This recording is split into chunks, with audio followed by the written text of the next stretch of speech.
বাংলাদেশের নির্বাচনী ইতিহাস যদি আপনি দেখেন, তো দেখবেন যে নির্বাচনের মাঠে পেশি শক্তি কাজ করে, নির্বাচনের মাঠে কালো টাকা কাজ করে এবং বিশেষ করে বড় রাজনৈতিক যে দলগুলো আছে, তারা যেকোনো উপায়ে নির্বাচনে জিতবার একটা চেষ্টা তাদের থাকে।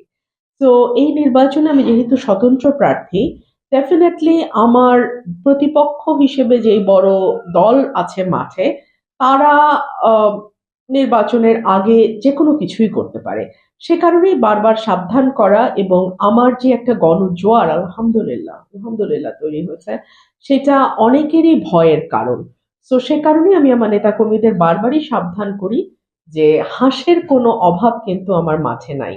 তো হাঁসগুলোকে যেন সন্ধ্যার সময় গুনে খোয়াড়ে তোলা হয়, সেই ব্যাপারটা আমি তাদেরকে বারবার বলেছি। আপনারা তো ইতিমধ্যেই দেখেছেন যে আহ, আমাকেই বারবার ফাইন দিতে হয়েছে, আমাকেই বারবার জরিমানা করতে হয়েছে, আমাকেই মানুষের বাড়িতে বসে একটা মানে উঠান বৈঠক করার কারণে আমাকে এখন পর্যন্ত ৫৫,০০০ টাকা জরিমানা করা হয়েছে।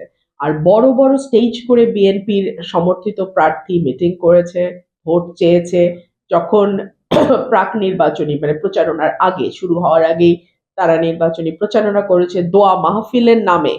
দোয়া মাহফিলের নামে তারা আমারকে নিয়ে কুৎসিত মন্তব্য করেছে, কুৎসা রটনা করেছে। প্রশাসন একেবারেই নীরব কানা বোবার মতো আচরণ করেছে।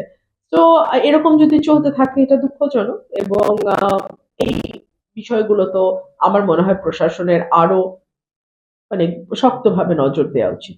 খবরের কাগজ, নিখাদ, নির্ভীক, নিরপেক্ষ।